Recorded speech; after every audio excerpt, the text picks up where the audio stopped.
Hello and welcome to Survive the Hunt. This is our very first episode, the premiere episode. I'm your co-host, Billy Hoffman. Joining me is my friend in the survival and hunting world, Mr. Jacob Hacker. What's going on, man? How you doing, Billy? I'm happy to be here, man. I tell you what, folks, there's been a lot of talk, a lot of planning. This is not only an audio podcast, this is a video podcast. So there's just been a lot of stuff going into this, and we're finally making it happen. We've got a lot in store for you. But first of all, man, how did we get here, Jake?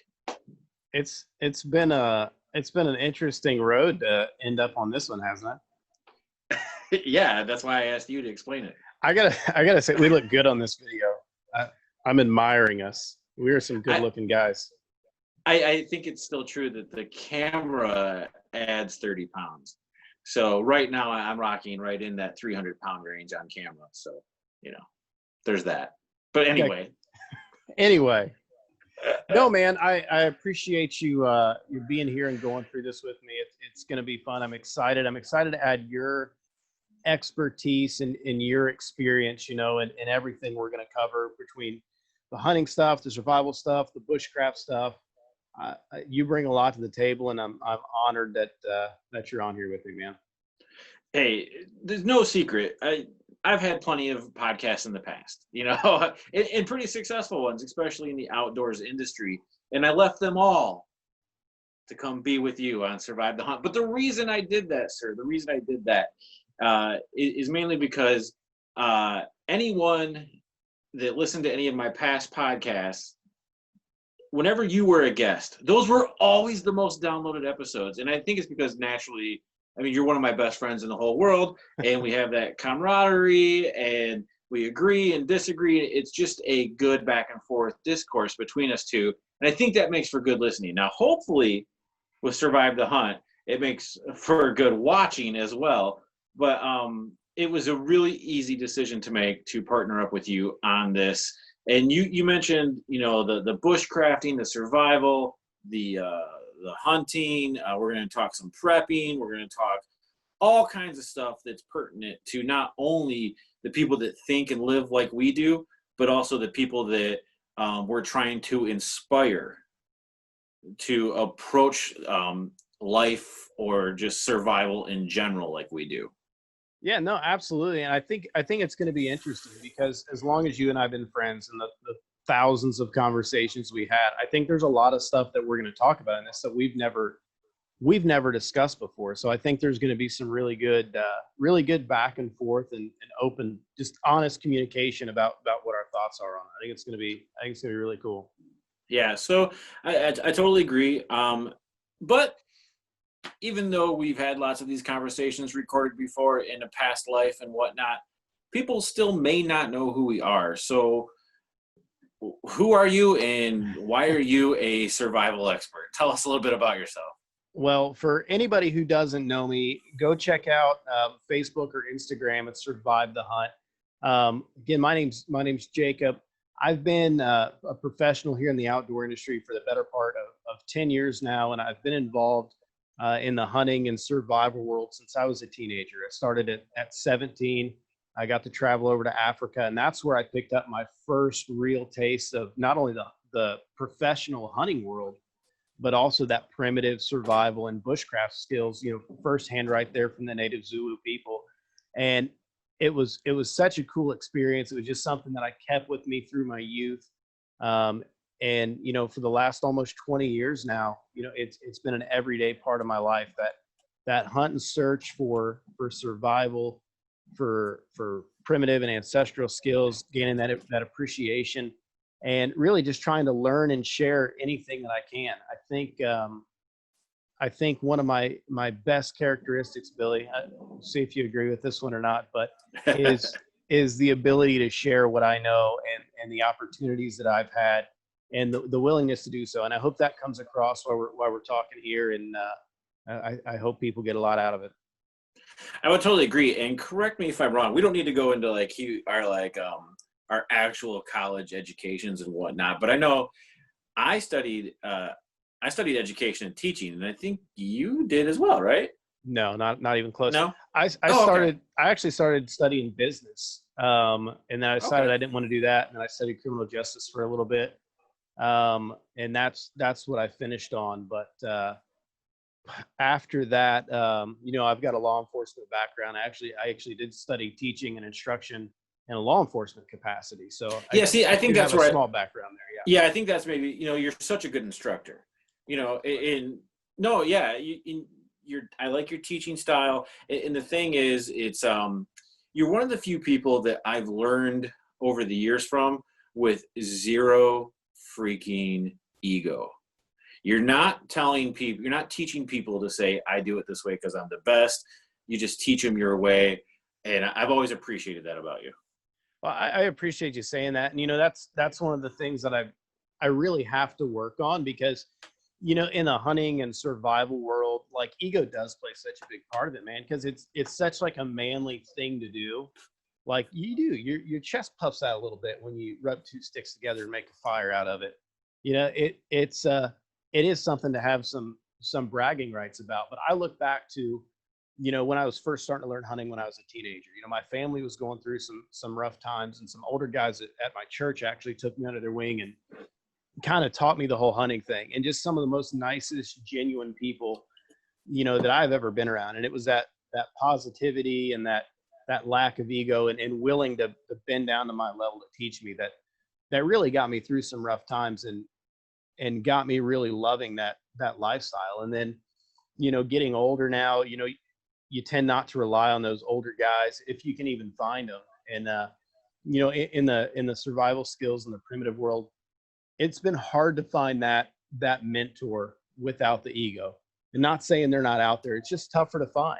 And that's definitely a goal of mine, is to always respect the experiences, to respect the background, and the braveness it takes for somebody to come out and seek instruction, seek help, in something in a field like hunting or bushcraft or survival. Especially once you're out of those teen years, man, you get the ego and you don't want to ask about stuff. So I just try and be approachable and open on that.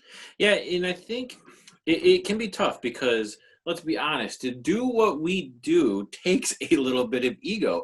And what I mean by that, maybe it's not ego, maybe it's confidence, maybe it's you just don't. Some people, okay, get this. Some people end up in a survival situation. Right. You and I put ourselves in survival situations. Right. There's a big difference between those two Absolutely, things, right? there is, yeah. So, and I think it takes a little bit of ego to put yourself in that survival situation because you're saying, I'm good enough to do this. I've studied enough. I've practiced enough. I have confidence in my own skills. I can survive. That's about as ego-driven as it's getting. However, I think it's different when you're teaching other people because you and I are saying, I can survive, and we know you can as well. And we want to teach you how to, not just impress you that we can do it. Yeah, I mean, make no mistake. I'm not shy about the things I'm good at, and I might be the first one to tell you things that I'm good at. But that doesn't mean that I can't teach or help someone along who may not have had the experience or the opportunity that I've had in my life. I'm very fortunate to be at where I'm at, and I've worked hard at it too. But I'm no better than anybody else, and anybody can work hard at it and get to the level I'm at and well beyond. I think that's a good point. Nothing that we are going to do on this show, I shouldn't say nothing because that's a whatever, a non sequitur. But I'd say 95% of the things that we are going to talk about on the show, that we are going to discuss and learn from each other and teach, are things anyone can do. It's not necessarily going to be God-given talent. We're not talking about necessarily athletics. We're talking about skills. And how do you develop skills? You develop skills with practice and education. You can't necessarily develop talent. You either have it or you don't. But when it comes to survival, the most talented people with no skills it's not going to work out very well for you. So I think it's, just the inclusivity. I know it's a big word right now in the world, but it's true. We're all in this world. We all want to survive this world. And you and I, one of our goals is to be inclusive for everyone, to get into this mindset of I can survive. Yeah, I mean it's cool, man. You know, it's something you can go out and learn and better yourself for no money. You know, you can go out in the woods and start identifying up. You can pull up Google and you know start identifying plants, learning stuff like that, learning friction fires, all that stuff. It doesn't cost any money. It's just your time and your willingness to learn if it's something you want to do. Yeah. So for the people that are listening to this that may know us from the hunting world, right? So far we've been hitting, we've been hitting pretty hard the survival, the bushcrafting, and stuff like that. We've introduced you. We haven't introduced me yet. I'll talk about me in a few minutes. But for the people that are coming to this podcast from the hunting aspect, is probably which honestly is more the information I'm going to be able to help with or provide. So what is a guy who hunts his family's 400-acre farm, walks out back, walks through 40 acres, climbs in a tree stand? Of course, this is episode 1, and we're going to branch out and cover different things, but what do we have to offer that guy, do you think? Well, I mean, I think a lot of the stuff that we're going to cover is just about being prepared Yep. for whatever situation you put yourself in. And if you're out hunting, if you're carrying a firearm or a bow or a spear, or whatever you choose to hunt with, you're putting yourself in a dangerous situation, and bad things are going to happen. Maybe you mess up, maybe an animal does something to you, or maybe somebody else makes a mistake. Having the right mindset to be able to handle those situations and survive and come through those situations is key. But above and beyond that, when you get to learn the land, I guarantee you, if you start studying plants and their medicinal uses and herbal uses, you're going to be a better hunter. 100%. Like there's no doubt in my mind. You'll start noticing and seeing things you've never seen before just by trying to identify a new plant. So just stuff, that simple can make you a better hunter, even on that 400 acres up there in Michigan. Yeah, I totally agree. And I think one of the things that we want to kind of break down is maybe talking about some of those situations. We might even have episodes where like, okay, this just happened. What would you do versus what would I don't know what to call it, maybe tailored situations or whatnot, but actually creating these scenarios and then talking through them. And I think that can be really helpful to our listeners. And each one of those scenarios is not just going to be like, oh my God, the worst thing ever happened, survive. It could be, we're going to talk about, tactics for hunting and fishing and conservation, stuff like that. So basically, I think a good way to put this is anybody that spends any time in the woods for any reason can get something and be entertained by this show. Absolutely. I 100% agree. I don't know about bird watchers, but who knows? Maybe you get lost, you get turned around. I'm just teasing bird watchers. Don't get all, crazy on me. I'm just joking. Yeah, my wife's going to get mad at you that we've got a collection of bird feeders in our front yard. Staying home with COVID, that was something her and my 5-year-old wanted to do, set up the bird feeders and the squirrel feeders. I enjoy them too, but it's pretty exciting in our front flower bed right now. Oh, excellent. Now, I'm pretty open about where I live. I live in Southeast Michigan, not necessarily Detroit area. I'm between Detroit and Flint. That's, the interesting thing is with these, we want to do the bird feeders thing, but I have too many deer. Yeah. And what happens is if a deer comes up and eats any of that seed that's fallen on the ground, I could get a ticket from the DNR. It's illegal bait site. That's just crazy. Yeah. So Such it's an like awful state. Well, okay. So he just called Michigan awful. So I guess he's letting the cat out of the bag where he's from. Go Buckeyes. But yeah, he's a Buckeye fan. It wouldn't be a podcast with me and you without a little Michigan, Ohio State back and forth. Oh yeah, I just wish I had more ammo right now. It's been pretty rough over the last few years, but winning this program of all time, you can throw that out there. We are that. So anyway, I'm going to flip the script now a little bit, guys. I am the co-host of the show. It is more natural of me to host a show, to take over, to ask questions and whatnot. But and I think we'll end up doing that a lot just because Jake is more of the educator than me. However, turn the hosting gig over to you, Mr. Co-host, and let you pick my brain if you'd like to at all on why the hell you have me here. I was hoping you would tell me. To start off, you told us you're from Michigan, but give us a little bit more about your background, kind of what you do. Maybe you mentioned that you bring a lot to the table on the hunting side. Just let everybody know a little bit more about your experience. Oh, yeah, sure. So I'm a Michigan boy, born and raised in the outdoors.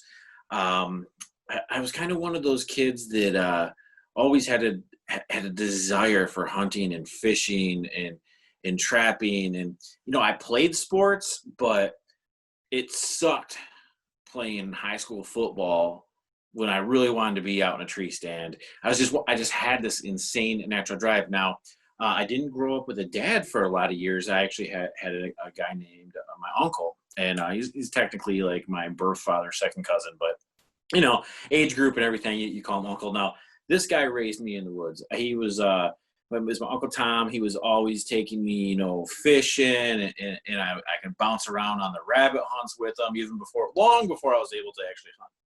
And he would teach me everything from, the difference in the trees and red oaks and white oaks and blue spruce and red spruce, just everything that was nature in Michigan, And now I'm not going to say like that I'm the greatest hunter, the most successful hunter. I kill a lot of deer in Michigan, which I think is actually a pretty hard thing to do. I think that's a big accomplishment. Yeah. Yeah. So, born and raised, like I said, born and raised outdoorsman. But what really, for me in the outdoors, my career really started to flourish when I began writing in the outdoors. I began writing outdoors articles, columns, generally how-tos or like tips and tricks type thing. I've never really gotten too much into the politics of hunting.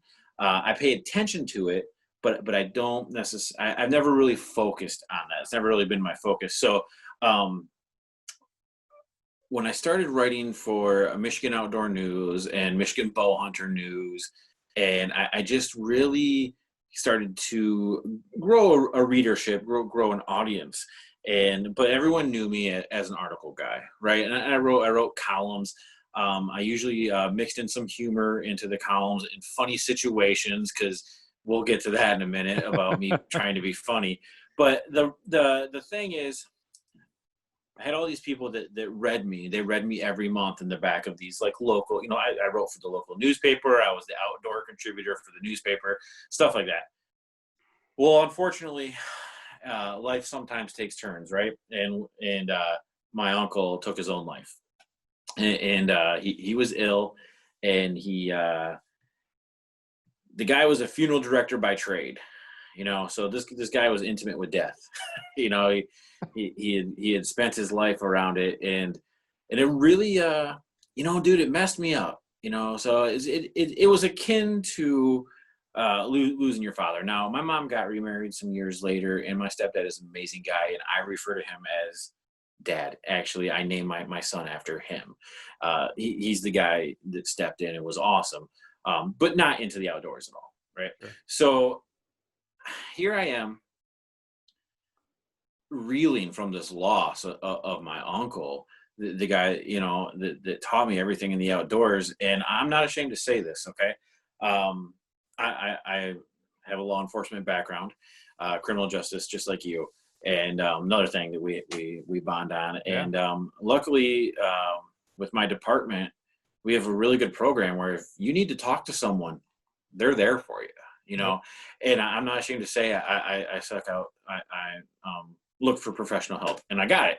So I'm talking to this person, therapist, whatever you want to say, and I'm just telling her stories about my Uncle Tom. And they're all the same stories like you would reminisce around a campfire, right? And I guess she was a pretty good therapist, because she got me to open up like a book. And it wasn't even sad anymore, man. We were just laughing. She's like laughing because Uncle Tom he was a character. So this therapist says this. She goes, "Man, these stories are so good. You should like write some of them down." And I'm like, "Oh yeah, I am a writer." And then I started writing the stories down, and guess what happened? It became a book. And however, and then it became a bestseller, and then it became a series, and then I sold the rights to a television production company, and then I got the rights back, and so there's a lot of story there. So this is basically how I got my start as a novelist, and that's how I make my living now. I write under my name is Billy Hoffman or Bill Hoffman or whatever. I write under my initials. I write under W.C. Hoffman. And here's the thing. I started putting uncle stories into a book, and it turned out to me that it wasn't necessarily as gripping as I wanted to write. And I wanted to write an action adventure with the soul of my uncle in it. So I just created a character. I created a character named Uncle, who is an homage to my uncle. Now, there's a lot of things that the uncle character in Twins of Prey says that are direct quotes from my Uncle Tom. One of the main ones is, "Be the snake, not the mouse." He was always big on being the first to strike. It didn't matter if it was a sports analogy. It didn't matter if it was life. He was never a passive guy. It was be the snake, not the mouse. Always strike first. And so that's directly in the book. So what I did was I created this character, Uncle. And the plot line of the book is basically Uncle is a retired Marine survival instructor, okay? And he is living off the grid in northern Michigan and comes across a car accident on the back 2-lane roads where this is all like page 1 through 4. So it's not like, Not covering the whole thing. Not covering the whole thing. But he comes across a car accident where the mother's not going to make it. And there's 2 twin 3-year-old boys in the back, and they are the twins. And he takes them, and instead of taking them back to society, back to town, or calling for help, he takes them to his home where he falls in love with them and raises them as his own sons off the grid. Now, they call him Uncle, of course.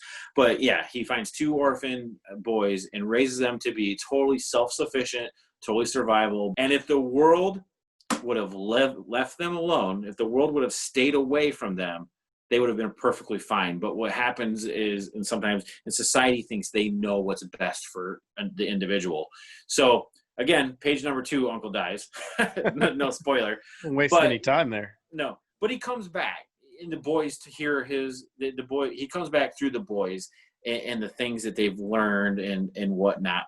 So basically, by the time Uncle leaves, the boys are 15 years old, and then the local sheriff's department tries to hunt them down to bring them to justice for some other things that happened.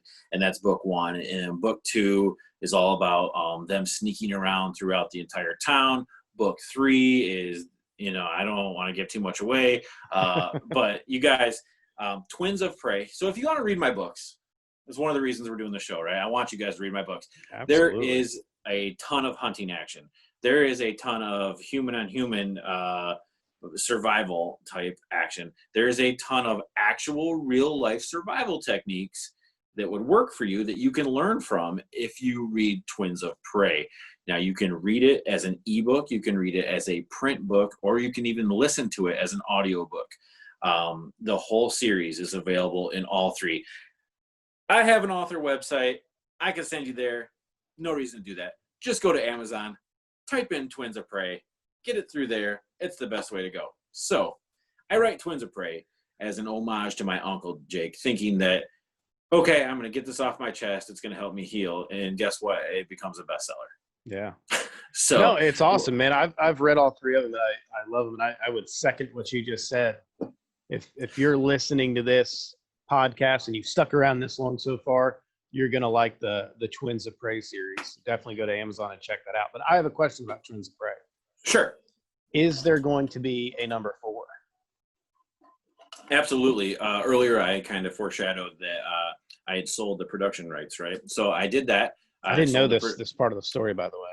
Yeah, because I had a DNC, I couldn't talk about it. So I sold the production rights, and it was worth my while. It was a good business deal, and I'm very happy that I did it. Yeah. Yeah. However, that in that contract, it stated that they had 7 years to produce something, or they could re-up the contract, and they had first rights of refusal. It never got made, and they didn't want to pay me again. So in 2000, it was 2019, right around. I think it was like right around December 2019. I got the rights back, and at that point, because I had sold the rights, I couldn't write book 4 because I didn't know what they were going to do with the TV show, and there'd be too much of a mess, right? But when I got the rights back, it allowed me to jump back into that world, and that's exactly what I've done. Book 4 is in the works. For those of you that have read the story, I'll just tell you that again, as every book does, it pretty much starts where the last one ends, and this book 4 is a prison escape story. Ooh. So I'm actually taking the twins out of nature and putting them into something that is going to be more wild to them than the actual wild. That's cool. That's good. I'm excited for that. I'm excited to hear it as you go along the process, because I'm going to bother you about it all the time. Like, where's book 4? Damn where's it. book 4? I want to know.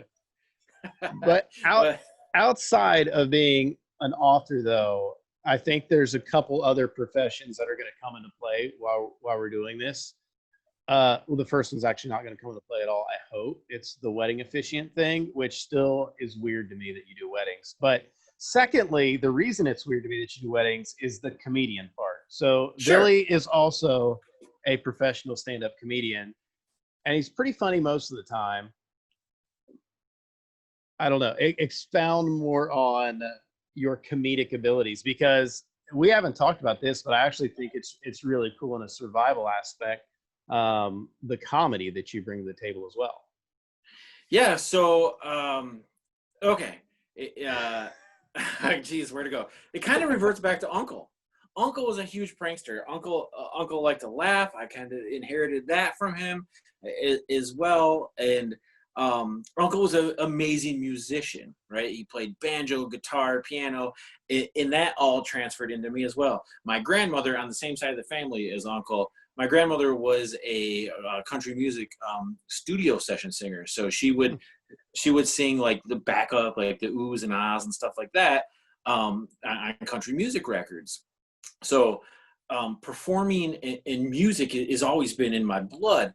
And so, I play guitar, and I started learning how to sing and stuff. And then high school came around, and the choir director was like, hey, this kid can actually sing. And so in choir was an easy A, right? So I was just in choir.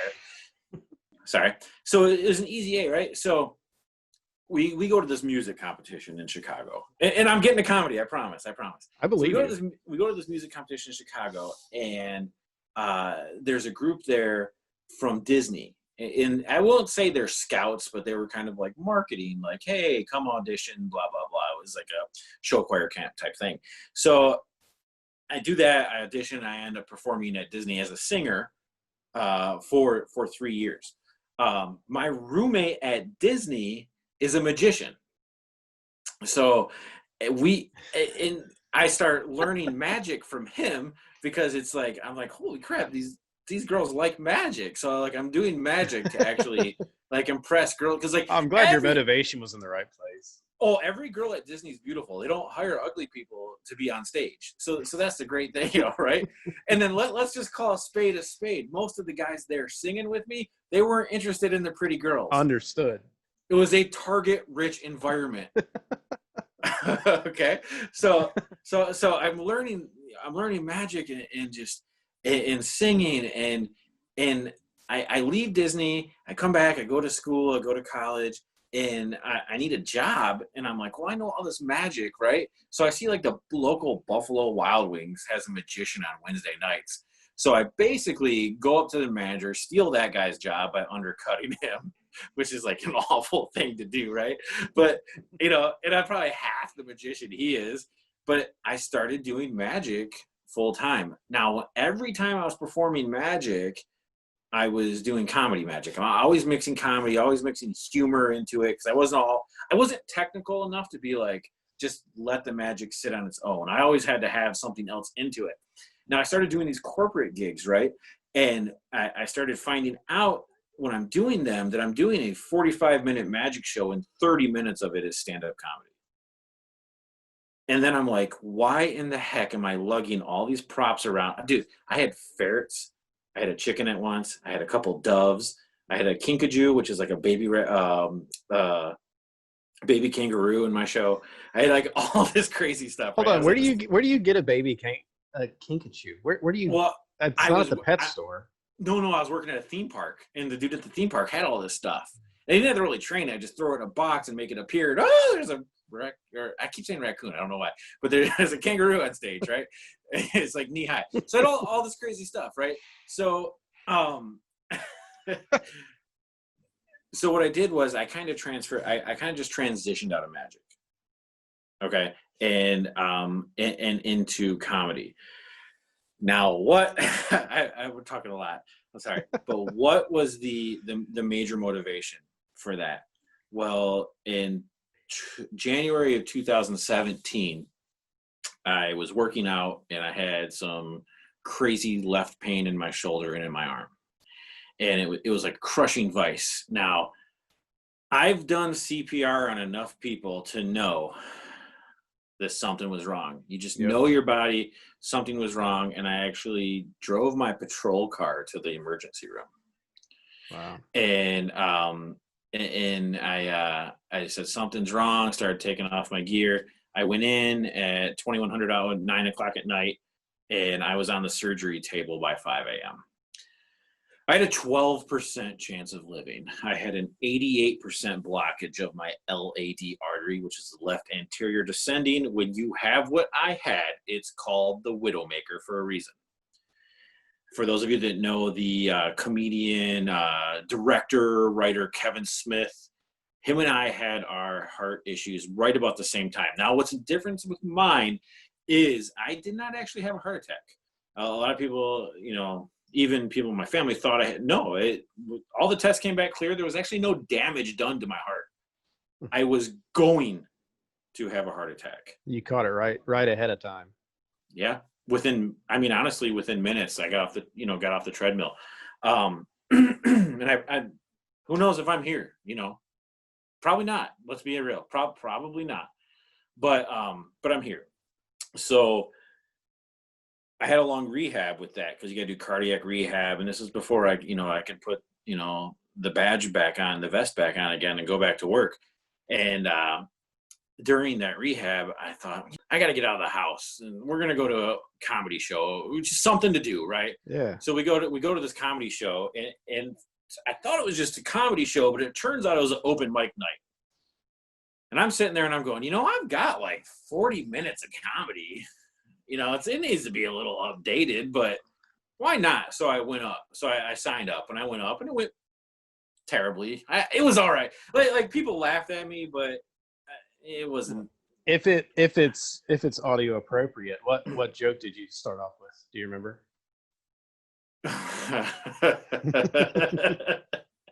I'm more nervous than a hot chick at a Bill Cosby slumber party. Oh gosh. It wasn't good. I'm not saying I was good. That was 2017 too. That's sensitive. No, but it was right in the heat of when all that stuff was right. happening. No, that's what I'm saying. That was and that joke really. Okay, before you all cancel culture us on the first friggin' episode, let's put that joke in perspective. He was just being accused at that time. Nothing had come out. We didn't know the extent of what a rapist and criminal he was. Okay, just want to put that out there. Good job. I would never tell that joke now, except I guess I just kind of did tell it, but it was historically accurate. It's okay. Right, exactly. So, all right. So anyway, that was the first joke, right? And whatever. So it went okay. The next week I go back, I do it again, and I do a lot better. And the guy that's running it, he goes, hey, in 2 weeks I've got a show. Can you do 15 minutes? And at this time I was doing like 5 to 7. And I was like, yeah, sure. So I did 15 minutes and went really well. And then started trying to get booked as a comedian, and it just took off. I started this thing called the Dad Bod Comedy Tour because I got the dad bod still, trying to lose it. But so I started comedy, and between comedy and writing, I think there's a lot. There's a lot of similarity. Obviously, it's writing. Yeah, yeah. But it's the creativity aspect. But I think both of those things put me in the right mindset of where I am mentally strong and healthy for me.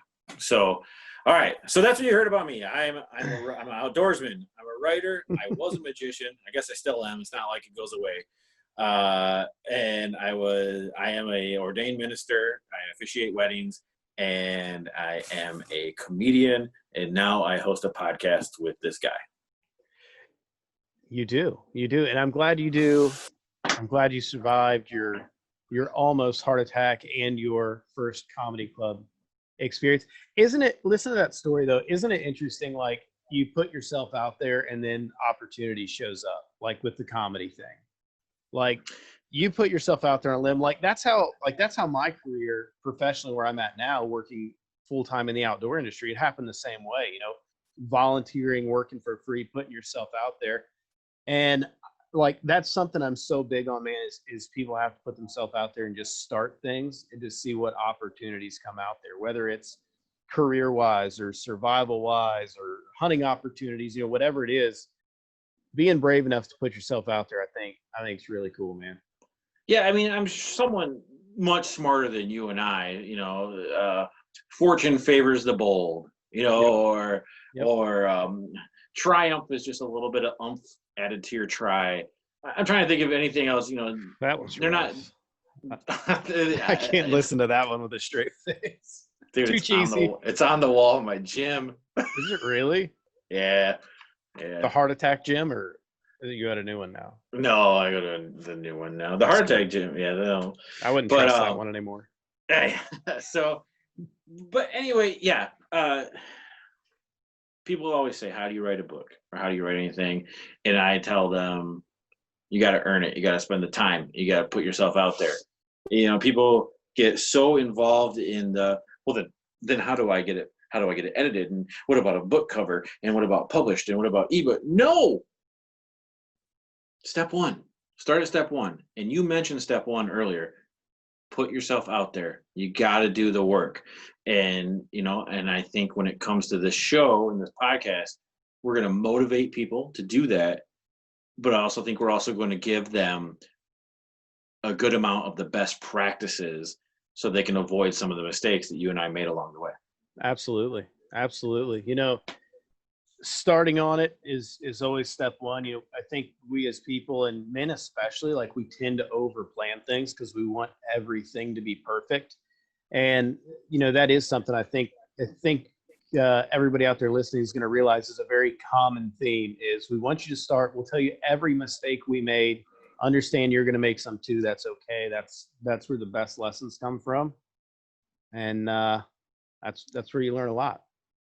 Yeah, I just one thing that you had mentioned about we're going through my background, and it just dawned on me now. I have like the reverse life story of Joe Rogan.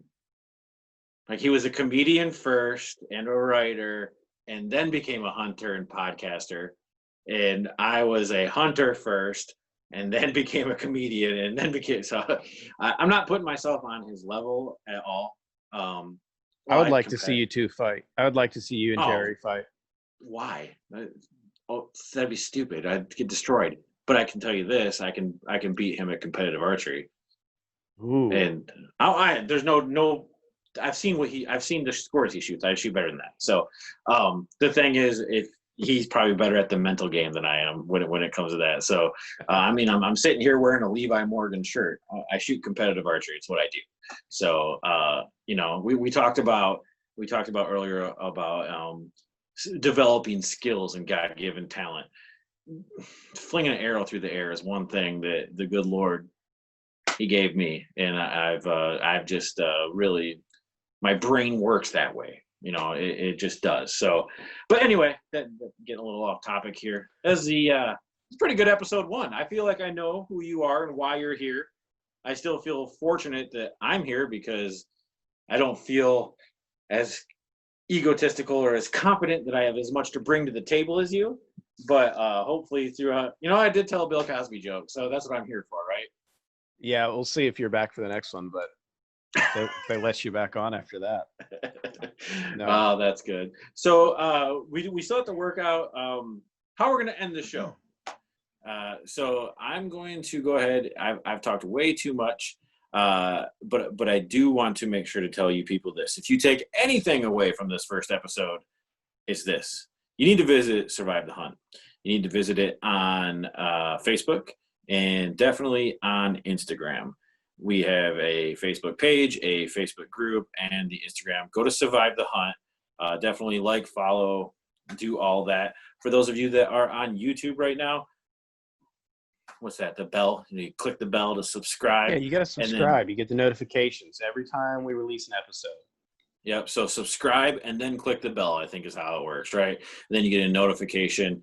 We're going to be doing lots of fun giveaways, lots of good educational, and it's not always going to be us two knuckleheads, right? I hope not. Hopefully we can swindle some people into coming in here and talking with us. He says hopefully, like we don't have that already planned. But guys, we're going to have a really cool lineup of people in the industry that you guys are just going to dig. You're gonna like it. Yes, 100%. All right.